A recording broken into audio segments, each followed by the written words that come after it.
Welcome to the Great Detectives of Old Time Radio. From Boise, Idaho, this is your host, Adam Graham. If you have a comment, email it to me, box13@greatdetectives.net. Follow us on Twitter at Radio Detectives and become one of our friends on Facebook, facebook.com/Radio Detectives. As you're making your travel plans during 2018, remember JohnnyDollarAir.com. JohnnyDollarAir.com is a Priceline affiliate. So when you go to there, you get all the benefits of going to Priceline.com. You can either search from great published specials, or you can name your own price on hotels, rental cars, airline tickets, and even more. But part of your purchase price goes to support the Great Detectives of Old Time Radio at no additional cost to you. So remember, check JohnnyDollarAir.com first. All right, well, now it's time for today's episode of yours truly, Johnny Dollar. The original air date, April the 23rd of 1961, and this one is The Rat Pack Matter. Johnny Dollar. It means just $700 more in the piggy bank, and yours truly can start tooling around the countryside in a brand new, fancy foreign sports car. Oh, I see. So unless you can guarantee me a minimum of $700, why should I travel all the way to Corpus Christi? Possibly miss out on something lucrative around here. Sports car, huh? Oh, the Ultra, George. Slightly over $10,000 worth. You know, it sounds like the little hunk of iron I keep stashed away in my garage. You? Well, you're talking about a Franzetti, aren't you? That's the one, all right. How do you like it? Great, now that I got used to it. What do you mean? Well, have you ever driven one of these dream boats? No, the tight-fisted dealer won't let me touch it until I lay the cash on the line. Why don't you run on down here and give mine a workout, huh? You mean it? Sure. Well, okay. I mean, come on down here and take over this insurance problem for me, and the Franzetti is yours. Oh, now, wait a minute. Oh, a couple of days, couple of weeks, as long as you like. After handling a case for you. Well, anything wrong with that? No, I suppose not. And who knows? Maybe in addition to your expense account, I can dig up a little extra for you. Say, $700? Georgie, you're a doll.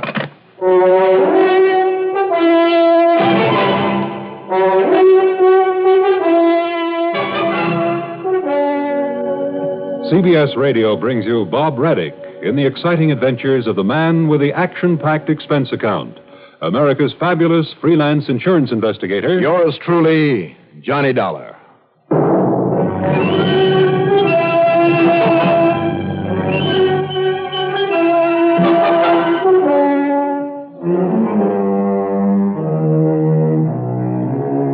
Expense account submitted by Special Investigator Johnny Dollar to Eternity Mutual Insurance Company, office in Corpus Christi, Texas. Following is an account of expenses incurred during my investigation of the Rat Pack Matter.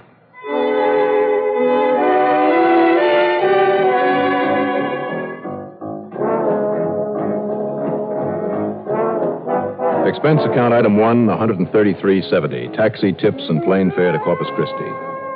It was early afternoon by the time the big silver bird set me down at Municipal Airport. Hey there, Johnny. Huh? You know, I kind of thought maybe that bait of mine would bring you down here in a hurry. Hi, George. Hi. Well, where is it? The car. Well, what else? My little sports car. That's right. The Franzetti. Come on, stop beating around the bush. Where is it? Safely locked up in my garage. Are you kidding? Why, not a bit. I came over here in the beat-up old crate that I drive to work. Georgie, you're a dog. But as soon as you've cleared up this mess for me, the Franzetti is yours, all yours. All right, whatever you say. Now, what kind of a mess?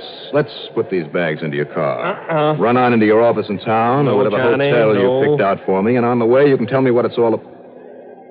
Did you say no somewhere along the line there? Yeah. Well, why? Because what you're going to use, pal, is one of the new compacts. I've arranged the rental for you, and it's sitting right over there at the curb. What a guy. Because you are taking this job on all alone over in a town called Summit Hill. Summit Hill? Mm-hmm.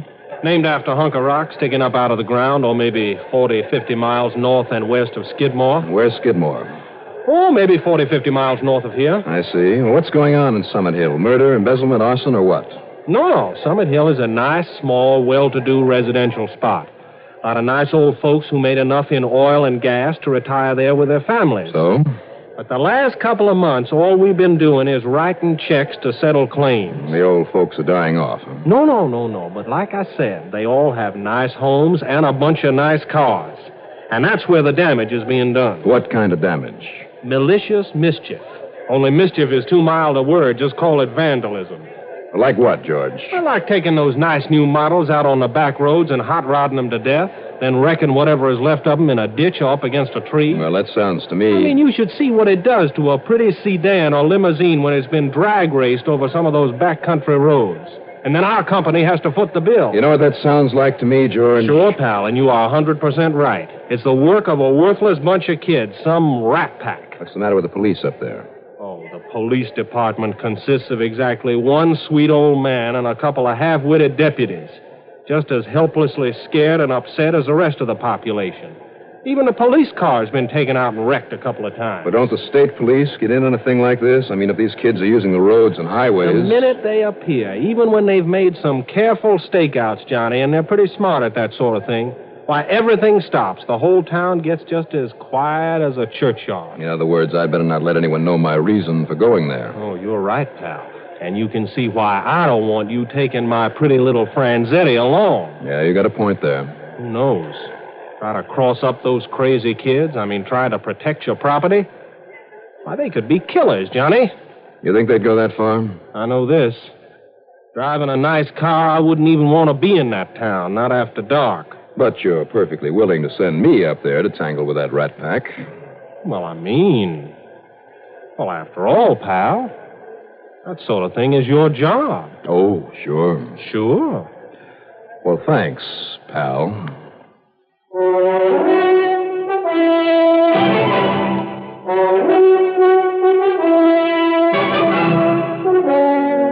Expense account item 2, $6.85 at a stationery store. I bought a large, impressive-looking blank book with a fancy binding. For an extra buck, the stationer carefully stenciled on the cover the words, Official Business, Federal Suburban Population Survey. Then I drove north to Skidmore, took the cutoff, and finally ended up in Summit Hill. There, after going from house to house, asking questions, conducting a mythical survey, I got the impression that this community of 600 or 700 people might have been a very nice place to live. For the older people, that is. If it weren't for a gang of clever young troublemakers. Item 3, $3 for some gas. Well, tell you this, though, mister. Want me to fill up? Yeah, fill her up. Tell you this. Those dirty, ornery kids try to mess around my car, take it out and wreck it. Well, I got a gun, mister, and I'd shoot first and ask questions after. That's what I'd do. Pretty bad bunch, huh? Well, you ask me, we better organize some vigilantes around here. Old Chief Foster can't do anything. Never any trouble when the state police come around. So how those kids always seem to know when there's cops around, I can't figure it out. Don't the folks around here keep their cars in garages? Well, most of them, but those fancy houses up on the hill where the money is have open carports. Well, certainly people don't leave the keys in their cars. Don't need to. Kind of those kids use jumper wire. They hot wire them. Well, how do you know they're kids? Anybody actually seen them? Plenty of people, mister. Plenty. Well, then if their descriptions were given to the police... Descriptions? Well, if you see those Halloween masks they wear, and the false beards and the hair, and those crazy costumes like a Halloween parade, how could anybody identify them? I see. Now, tell you this. I was that nice Mr. Brierly up on the hill with that nice new hardtop that was delivered to him today. Brierly? Yeah. Well, I sure wouldn't keep it around this town, tell you that. That'll be 286. Compacts don't hold very much. Right. Here you are. I don't bother with the change. Oh, thanks. Well, now you can get on with that survey you're making. Be out of town before dark. Now, you said Brierly. Yep.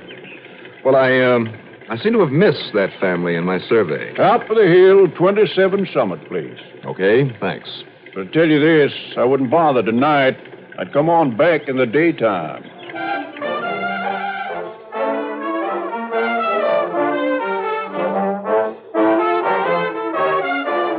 By the time I could grab a bite to eat, That's item 4, $1.75. And get up to the Brierly home on the hill. It was well after dark.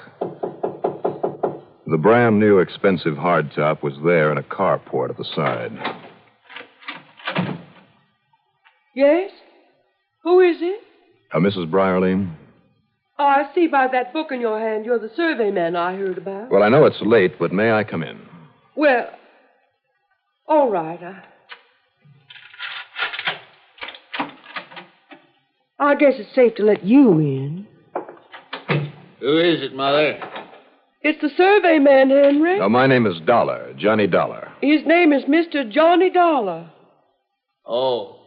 Oh, well, you must excuse me holding a shotgun this way. But, Mr. Dollar, I'm always so worried when somebody comes around at night. Well, from what I hear, I can't say that I blame you. Oh, dear Henry, I hope that Frank and his nice girlfriend are all right. At a dance over in Pleasanton? Of course, they're all right, Mother. We're really worried about ourselves, Mr. Dollar. Well, why do you say that, sir? I just don't think we should have bought that nice new car. I mean, with all those horrible children around doing such awful things with people's cars. Well, isn't the chief of police, Chief Foster, any help? Oh, he tries, but whenever he puts on extra men to look after folks like us, nothing ever happens. Oh, yes, it does, Mother. But somewhere else in town, to somebody else's car. Well, I'm frightened. If only there was something could be done about it, Mr. Dollar. Or maybe something is going to be. By whom? Even the state police haven't been able to do anything. Sure, because somebody's apparently been able to tip off this rat pack. And that means local knowledge. Local knowledge? Of everything that goes on in this town. You think they're local boys? What else? That couldn't be. Couldn't they? Well, I've looked over this town pretty carefully. I've done a lot of thinking about it. Because of your survey? It looks like a mighty nice place to live. Oh, it is, it is. It was. Sure. For people of your age. But no baseball field, tennis courts, no movies, things like that. Well, I know. Not even a soda joint with maybe a jukebox. No place where the kids can gather and talk and laugh and dance and let off steam. Oh, we make up for that, Mr. Dollar, we parents, all of us, by giving them everything they want. Our Frankie has a nice home with us and nice clothes and all the money he wants. I see. And his hi-fi and his records and things and all the good books he needs.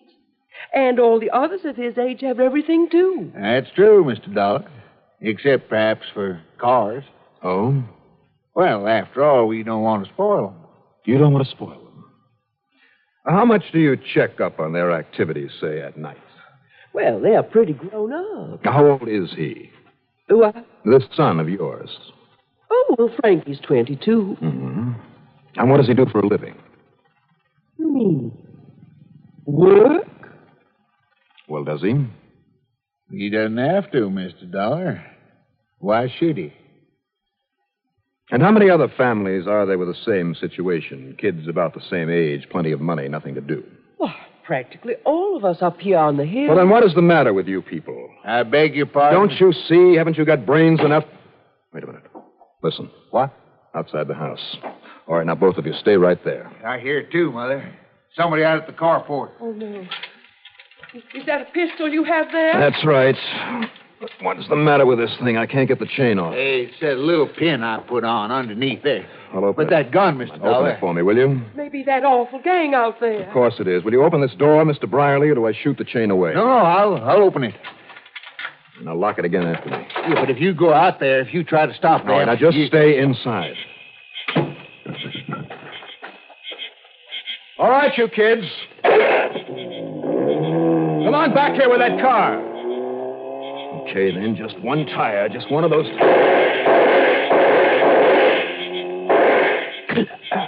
So now your gun is empty, huh? What? No, don't try to turn around, mister. This switchblade is very sharp. You turn around, it might just cut your throat.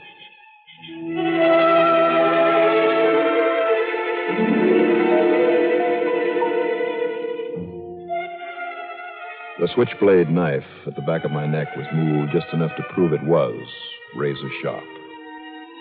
I could feel a trickle of blood go down the inside of my collar. Now, you see, man, I don't fool. Now, drop the rod. Drop it. Sure. Now, you pick it up, Gene, like we add that one to our collection. That's right. Moving only my eyes, I could see this other one plainly. First, the heavy cotton gloves that picked up my gun. And then, standing there in front of me, the tattered blue jeans and sneakers, the grotesque rubber mask, the sloppy, dirty sweatshirt, on the figure of a girl.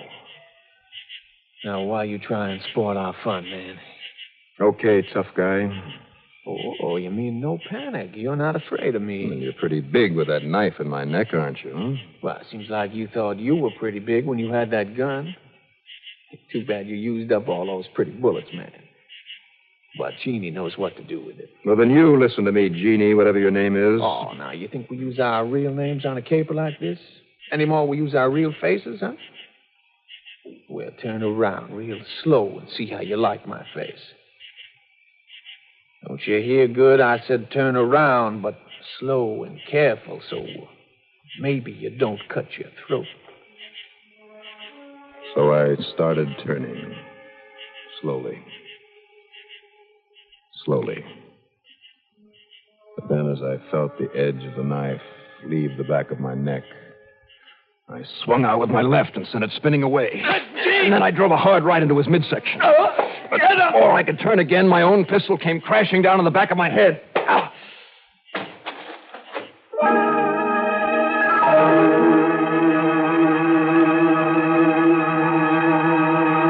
I came to, I was stretched out on the sofa there in the Brierley's living room, an ice pack on my aching head. The taste of bourbon burning in my throat. Are you all right, Mr. Dollar? A little more of this bourbon? No, thanks. Oh.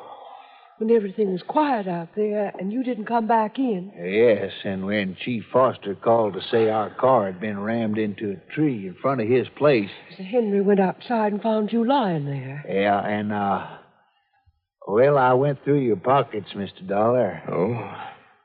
You're a special investigator, aren't you? Yeah. You're really here on account of the children, aren't you? And I hope and pray that our Frankie isn't one of them. Well, so do I, Mrs. Brierley, but don't bank on it. Mr. Dollar, I've given a good deal of thought to what you said earlier. Well, it's about time you and a few of the other people around here do more than just think and talk about it, Mr. Brierley. Yeah, I know. We shall.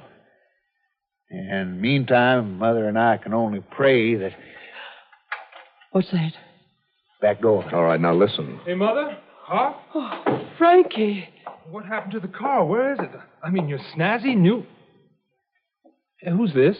Frank, it's Mr. Johnny Dollar. Dollar? You mean the big insurance investigator? Hey, this is a privilege. But what happened to you, Mr. Dollar? Where have you been tonight, Frank? Why, the girlfriend and I took a bus over to... Hey, Mother? Pop? What's wrong? Those kids again? You didn't know, Frankie? Now, you don't think I'm one of those crazy kids, Mr. Dollar? Are you? No, sir. Now, believe me, I hope not. I swear that, really, sir.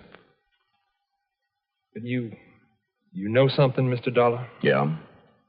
Well, maybe Pop and Mother won't like hearing this. Well, what is it, Frankie? Yes, son? Well, if you find out who they are, Mr. Dollar, then maybe you can. I've heard a lot about you, Mr. Dollar. Well? Go on, Frank. Well, you can't really blame them. Oh, I know that what they're doing is wrong. It's wrong, all wrong. But what else have they got to do around this place? They've got to get their kick somehow, don't they? I mean, instead of rotting away in a place like this where there's nothing for kids to do. And they're afraid to go away and be on their own because, well, their loving parents keep preaching to them it'll break their hearts. And how could they get along on their own anyway? They and me and all the rest of us haven't ever been given a chance to even think for ourselves. Just tied down here, all of us, because they won't ever let us do anything else. Now, can you blame the kids for wanting to let off a lot of steam? Frank. Can you blame them for trying to... Oh, I don't know what to say. But don't you see, Mr. Dollar? It's okay, Frank. We understand. Of course we do, darling. But now, please, you've become so overwrought. I'm perfectly all right, Mother. I'll fix you a nice warm cup of cambric tea, darling. No, Mother, please. Just let him work things out for himself, Mrs. Brierly, just once. Yes, but the poor boy's all upset. No, Mary, no. Mr. Dollar's right. Now, Frank, Thanks, Mr. Dollar. that's all right. Now, it's pretty obvious that you know who the members of the Rat Pack are, even if you aren't one of them. I'm not, sir. On my word. But you know them. Now, you want to tell me who they are? Would you think much of me, Mr. Dollar, if I did?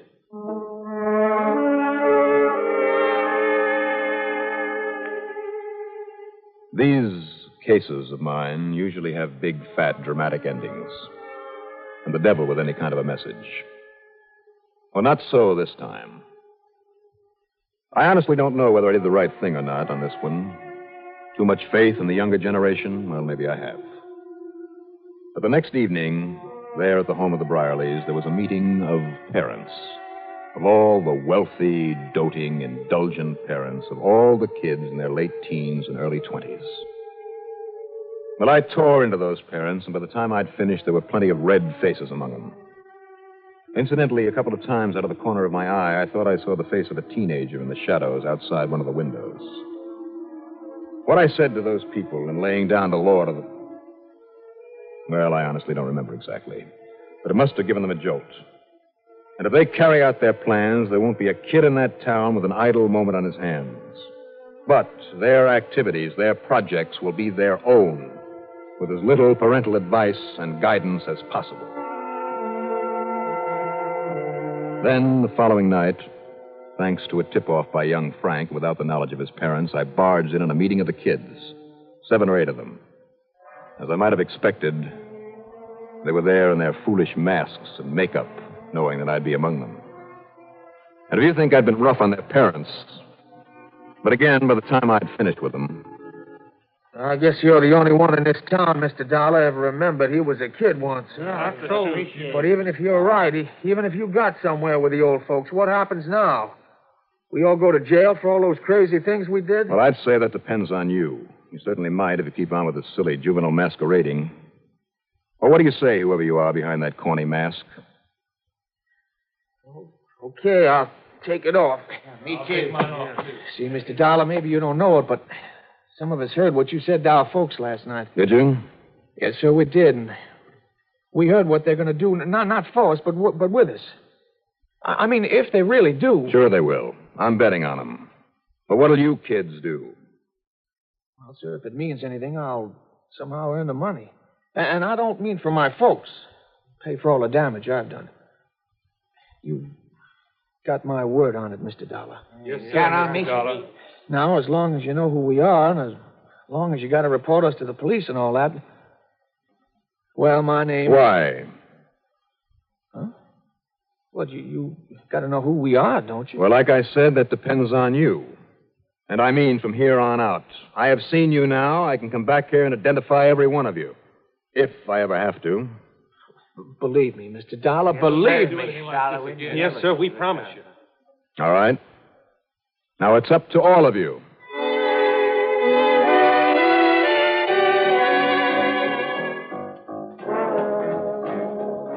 Well, I sure hope I did the right thing by simply leaving it the way it stood. And yet, what else could I have done? Have them all locked up for something that was only partly their doing? Try to make them into criminals? I don't think so. Incidentally, because of a call to get right back to Hartford, I never did drive George Franklin's Franzetti. But I did get that $700 fee, and that'll help me buy one of my own. Expense account total, including... Oh, what am I talking about? This one is on the cuff. Yours truly, Johnny Dollar.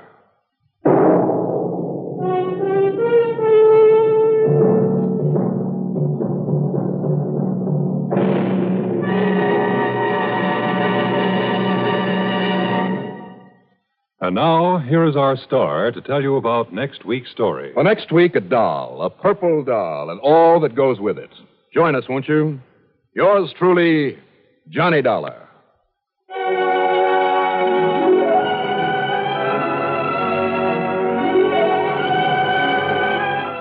Yours truly, Johnny Dollar, starring Bob Reddick, is written by Jack Johnstone, produced and directed by Bruno Zerato, Jr.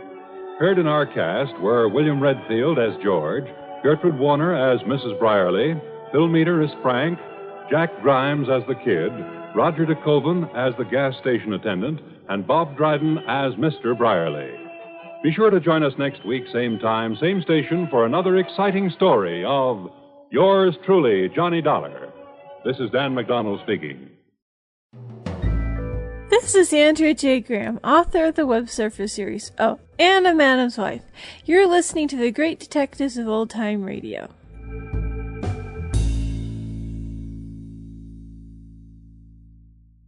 Welcome back. The man with the action-packed expense account triumphs by giving a couple of lectures, most of which we don't get to hear. I appreciate that the show meant well, but I kind of a dubious way to go about delivering its message. Certainly it was a somewhat standard view of the time when it came to juvenile delinquency. It was caused by overindulgent parents plus nothing to do. And so therefore, Boy Scout troops, skating rinks, etc., began to be seen as a way to curb juvenile delinquency. Now, whether this is a fully nuanced answer is another question, I guess. Also, it is kind of note, because I kind of had to laugh a little bit when they were describing what the spoiled kid in 1961 got. And I think about some of the kids that I've known today and what they have. And to be clear, I'm not saying they're all spoiled, but I wonder what Johnny Dollar would have to say about that. Oh yeah, Johnny, we give him his own cell phone and an iPhone that could contain the data of most computers that were around back in 1961. At any rate, that's all for now. If you do have a comment, send it to me, box13 at greatdetectives.net. Follow us on Twitter at Radio Detectives and become one of our friends on Facebook, facebook.com/Radio Detectives. From Boise, Idaho, this is your host, Adam Graham, signing off.